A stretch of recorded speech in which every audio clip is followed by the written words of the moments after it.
અમદાવાદની એચકે કોલેજમાં વિદ્યાર્થીઓના બે જૂથ વચ્ચે મારામારી થઈ હતી। જ્ઞાતિવાદના મુદ્દે બે જૂથો સામસામે આવી ગયા અને તેમની વચ્ચે મારામારી થઈ હતી, જેમાં ઘવાયેલા વિદ્યાર્થીઓને વીએસ હોસ્પિટલમાં ખસેડાયા છે। સવારે 10 વાગ્યાની આસપાસ કોલેજના જ બે જૂથો વચ્ચે કોઈ અંગત બાબતને લઈને ઝઘડો થયો, જેણે મારામારીનું સ્વરૂપ ધારણ કરી લીધું અને કોલેજના વિદ્યાર્થીઓ સામસામે બથ્થમબથ્થા આવી ગયા હતા।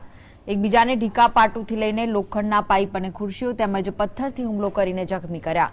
કોલેજમાં આર્ટ્સ વિભાગની પરીક્ષા હોવાથી વિદ્યાર્થીઓ વહેલા આવી ગયા હતા, ત્યારે કોલેજના ગેટ નજીક 3 થી 4 વિદ્યાર્થીઓ ઊભા હતા। દરમિયાન સામેથી આવી રહેલા અનેક વિદ્યાર્થીએ 3માંથી એક વિદ્યાર્થી સામે જોતા એ વિદ્યાર્થીએ ગુરક્યા કરીને કહ્યું કે મારી સામે કેમ જુએ છે। આ બાબતને લઈને ઝઘડો શરૂ થયો। ત્યારબાદ જોતજોતામાં 30 થી 40 વિદ્યાર્થીઓ એકઠા થઈ ગયા, જેમાં 2 થી 3 વિદ્યાર્થીઓ લોખંડની પાઇપ અને ખુરશીઓ વડે હુમલો કરતા 3 વિદ્યાર્થી ઇજાગ્રસ્ત થયા। હુમલામાં એક વિદ્યાર્થીના માથા અને નાક ઉપર પાઇપ વાગતા તે લોહીલુહાણ થઈ ગયો હતો।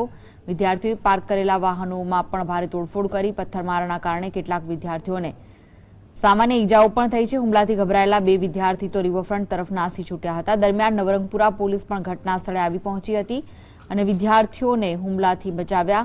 આ પરિસ્થિતિ થાળે પાડી હતી। ઈજાગ્રસ્ત વિદ્યાર્થીને સારવાર અર્થે વીએસ લઈ જવામાં આવ્યા। નવરંગપુરા પોલીસે ઈજાગ્રસ્ત 3 વિદ્યાર્થીઓની પૂછપરછ કરી છે।